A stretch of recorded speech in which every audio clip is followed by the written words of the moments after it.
Dialed In podcast. I'm Mo, and this episode's going to be a little different than you're used to. My horological partner in crime, Gene, is still off on a work trip in Asia. No idea if he's in Seoul, Shanghai, Singapore, wherever he is. Sadly, you're stuck with just me today. So I figured I'd do something a little different and deep dive into the history of an interesting topic that many watch collectors know about, but many aren't really sure why it's so important. That is the long-standing relationship between Patek Philippe and Tiffany Co. How do these two become intertwined, and why are those double-signed dials so damn collectible? Let's dive in and find out. As always, there's no barrier to entry here, just a love for watches. And with that, let's get dialed in. Okay, so before we talk about Patek Philippe and Tiffany, I just have to complain for a minute about goddamn tariffs. Somehow I'm getting emails from my guy at Longa, I'm hearing from IWC, now I see that Rolex and Omega and the entire Swatch Group, in fact, are all raising prices in response to tariffs on May 1st. Some by 3%, some by 5%, some by as much as 10%. And this, as you all know, comes after recent price increases that happen every year on January 1st. So after Rolex announced an insane amount of price increases, particularly on Daytonas and particularly on precious metal at that, now we're seeing an additional increase because of, stupid tariff policy. Sorry, I'm not supposed to get political on this podcast. Gene's going to come back and we're going to get hate mail. But dude, what the hell? These things are already so damn expensive. And here we are. Now we have more price increases in response to, as the Swatch Group puts it, extenuating circumstances such as tariffs and a weakening US dollar with a strengthening Swiss franc. And isn't that just rosy? All right, rant over. So before we take it back to the 1800s, I'll start with a wrist check that actually inspired this short deep dive into the history of the partnership between these two brands.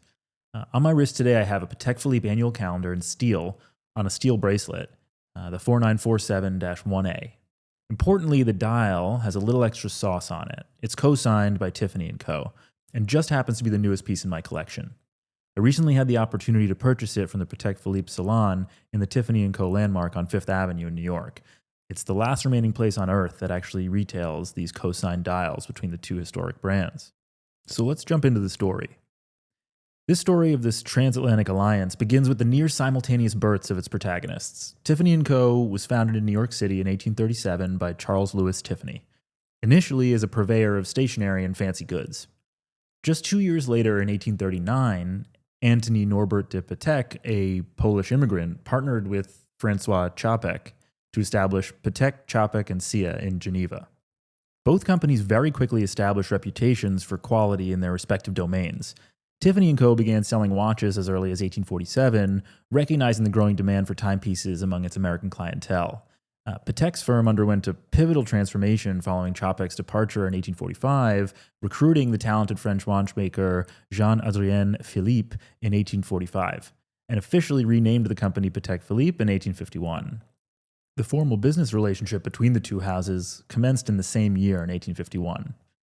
Facing challenging economic climate in Europe following the revolutions in 1848, Patek turned his attention towards the promising market of the US. He identified Tiffany Young & Ellis, the name under which Tiffany Co. operated until 1853, as a potential distributor. In that same year, the American retailer began selling Patek Philippe timepieces, marking a significant milestone. Tiffany Co. became the first official retail partner for Patek Philippe in the US market. The deliberate targeting of U.S. distributors, coupled with Patek's personal efforts to establish relationships there, underscores the strategic importance placed on the American market from the outset. Tiffany, already building a reputation for luxury goods and having entered the watch market, represented an ideal partner, possessing both credibility and, of course, access to the elite clientele Patek Philippe wanted to reach. The bond between the two founders, and thus their companies, was solidified during Patek's sales trip to the U.S. in 1854. While he was in New York, Patek met Charles Louis Tiffany. A letter penned by Patek dated December 15, 1854, recounts a dinner meeting the previous evening where the two men discussed the state of Swiss watchmaking and American tastes. Patek noted Tiffany's initial surprise at his visit and reluctance to commit to purchases due to the prevailing economic crisis. However, the meeting obviously proved incredibly fruitful, culminating in a symbolic handshake agreement that cemented one of the most enduring relationships in luxury history. Patek left New York deeply impressed by the scale of Tiffany's operations and secured a substantial order of 150 watches, a significant volume for the time, as you can imagine. Patek's documented astonishment at Tiffany's business volume confirms the American jeweler's already considerable stature and validates the strategic rationale behind the partnership. The relationship evolved significantly over the next 2 decades, culminating in a new, more profound agreement signed in 1876. The agreement appointed Tiffany Co. as the general representative for Patek Philippe in the United States. Crucially, it stipulated that Tiffany would safeguard Patek Philippe's interests as if they were its own. This language signifies a remarkable level of trust and commitment, moving far beyond a standard retailer agreement towards a deeply integrated strategic alliance. Patek Philippe reciprocated this commitment, pledging to protect Tiffany's interests. This, as you may know, is evidenced by a prominent sign reading Agents for Tiffany Co. New York, displayed on the facade of Patek Philippe's headquarters in Geneva. Even further intertwining their fates, Patek Philippe purchased Tiffany & Co.'s Geneva watchmaking factory in 1876. Tiffany had opened this facility around 1872 to 1874, envisioning a blend of American factory methods and Swiss expertise. After operating it for only a few years, Tiffany sold the factory, equipment, and its managing engineer to Patek Philippe in 1878. Concurrent with this factory transfer, Patek Philippe reportedly granted Tiffany an exclusive 5-year contract for selling its watches in the United States. This sequence of events, from initial sales in 1851 to the Handshake Agreement in 1854, culminating in the 1876 Safeguarding Interests Pact and factory acquisition, clearly demonstrates a progressive strengthening of the relationship over its first quarter century, evolving from a purely transactional arrangement into a deep partnership that was built on mutual trust and strategic alignment. Throughout the late 19th and early 20th centuries, Tiffany & Co. played an indispensable role in cementing Patek Philippe's reputation within the United States. Between 1900 and 1930 in particular, Tiffany served as a crucial conduit, introducing Patek to American timepiece collectors, and prominent ones at that. Figures such as Henry Graves Jr., who's renowned for commissioning some of Patek Philippe's most complicated watches, encountered the brand, believe it or not, through Tiffany's Fifth Avenue flagship store. This access to America's burgeoning elite was invaluable, solidifying Patek Philippe's image as a watchmaker of the highest echelon amongst wealthy and influential enthusiasts on the western side of the Atlantic. This era also saw the rise of a practice that would become synonymous with the Patek Philippe and Tiffany partnership, the double-signed or co-signed dial. This phenomenon began largely in the first half of the 20th century, a time well before global brand boutiques were commonplace. European watch manufacturers relied heavily on networks of trusted retailers to represent them in distant and nascent markets like the US. In some cases, these retailers were permitted to add their own signature to the watch dials, typically at the 6 o'clock or 12 o'clock position, to enhance appeal and leverage their own brand recognition in the area they were selling them. The Tiffany & Co. signature on the Patek Philippe dials emerged as one of the most famous and enduring examples of this practice. The presence of the Tiffany name served as a powerful local endorsement for American consumers who might have been unfamiliar with Patek Philippe. The Tiffany stamp immediately conveyed trustworthiness, quality, and luxury, leveraging Tiffany's already established reputation. Conversely, offering Patek Philippe timepieces, globally recognized as the pinnacle of Swiss watchmaking, reinforced Tiffany's own status as a purveyor of the world's finest goods, creating this mutually beneficial cycle of brand enhancement. Underscoring the exceptional level of trust between the two houses, Patek Philippe authorized Tiffany & Co. to apply the retailer's signature themselves, directly at the New York premises after receiving the watches from Geneva, a privilege that is granted to very few. And for the record, just to skip to modern times, while they still stamp the watches, the stamping does not happen at Tiffany & Co. anymore. It happens at the Henri Stern Watch Agency, which we'll get to in a bit.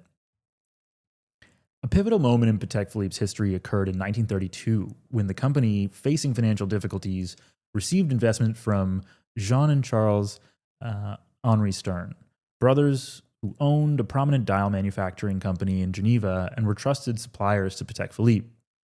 The Stern family acquired a majority interest in the firm, marking the beginning of an ownership era that continues to this day. This transition had profound implications for all of Patek Philippe's relationships, including its foundational partner with the US and Tiffany & Co. Recognizing the critical importance of the American market, the Stern family moved quickly to solidify their presence and oversight there. In 1937, Charles Stern dispatched his son, Henri Stern, to New York to manage the company's U.S. distributorship.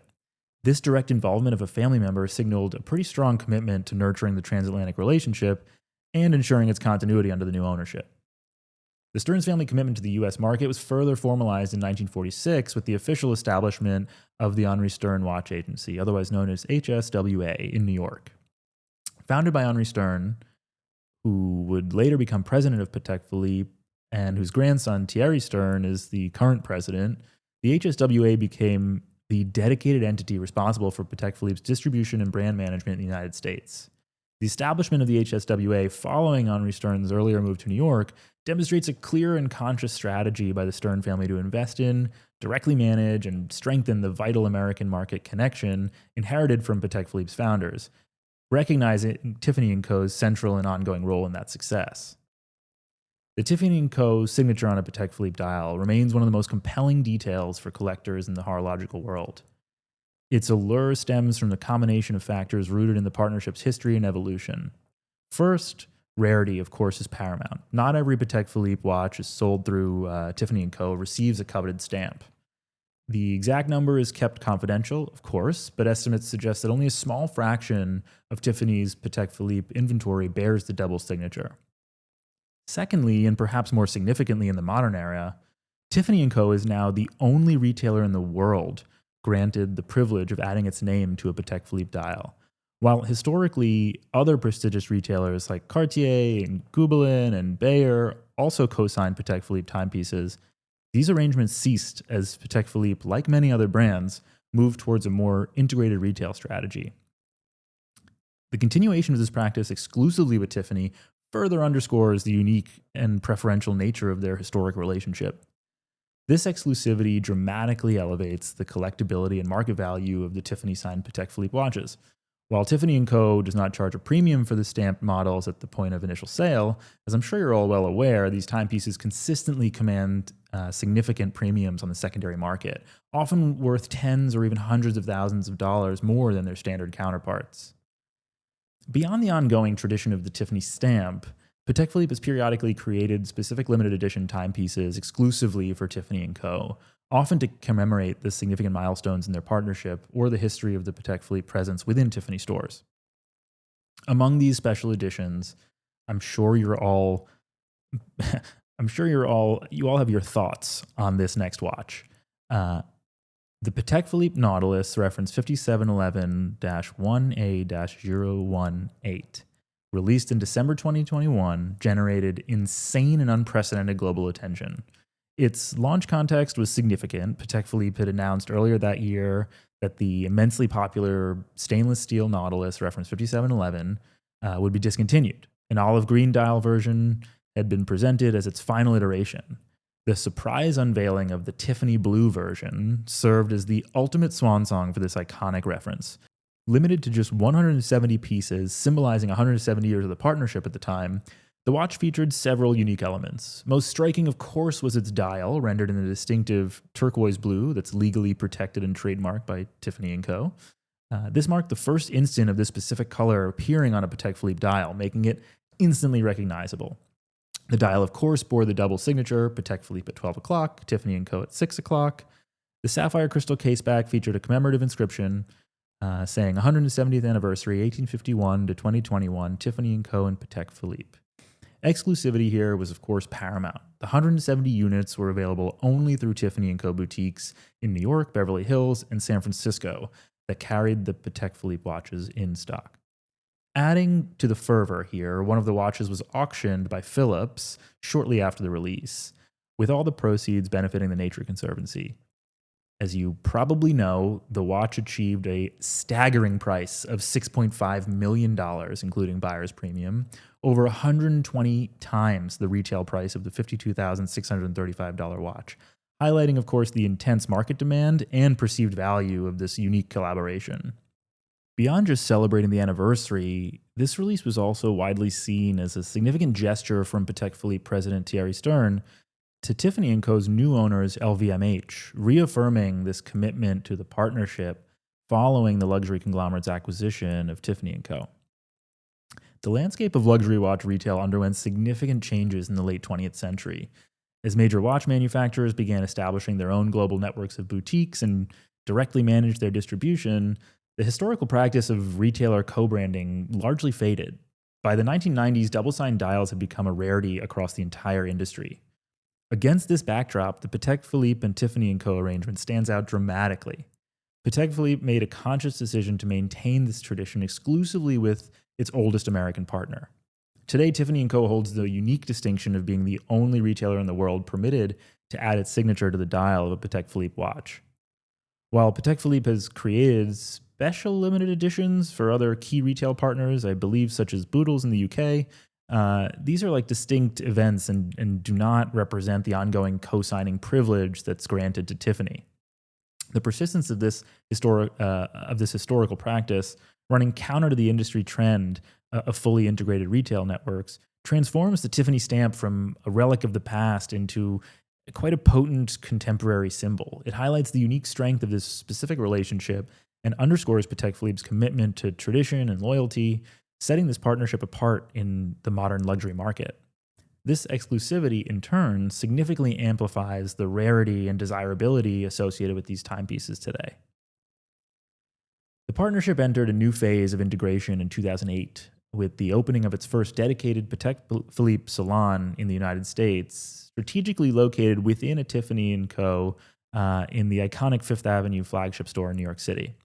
This boutique within a boutique strategy is a sophisticated evolution of the partnership in the modern retail environment. It allows Patek Philippe to present its brand identity and offerings in an immersive, controlled setting, benefiting from the unparalleled prestige, location, and luxury environment of Tiffany's most famous store. It signifies an even deeper level of integration and commitment than simply supplying watches for sale alongside other brands, leveraging Tiffany's retail power while maintaining Patek Philippe's distinct presence. From the perspective of discerning collectors, acquiring a Patek Philippe watch bearing the Tiffany Co. signature represents a pretty unique achievement. For a certain highly desirable models like the Nautilus or the Aquanaut, a Tiffany signed example is often considered the absolute grail, if you will. This appeal lies in a confluence of factors: the, of course, inherent rarity due to limited stamping, the deep historical significance of the 170-plus year partnership, the aesthetic distinction of the double signature on the dial, and the compelling narrative of this alliance between two giants of luxury. Owning a piece like that is viewed not as just possessing a fine timepiece, but instead holding a tangible piece of luxury history, often considered both a rare privilege and, let's be honest, a sound investment. Looking ahead, the partnership appears incredibly well positioned to endure. Its remarkable longevity, as mentioned, spanning over 170 plus years, is a testament to that resilience. The alliance has successfully navigated an incredible amount of challenges, including world wars, economic depressions, the quartz crisis, fundamental shifts in Patek Philippe's ownership with the Stern family's arrival in 1932, and now the transition of Tiffany Co. into the LVMH portfolio. So the question is, what do we think happens next? Does LVMH try and sink their teeth further into the stronghold they have over the luxury market and try and acquire Patek Philippe one day? Will Patek Philippe stay fiercely independent as they always have? To be honest, I have no idea. But it'll be fun to watch and find out.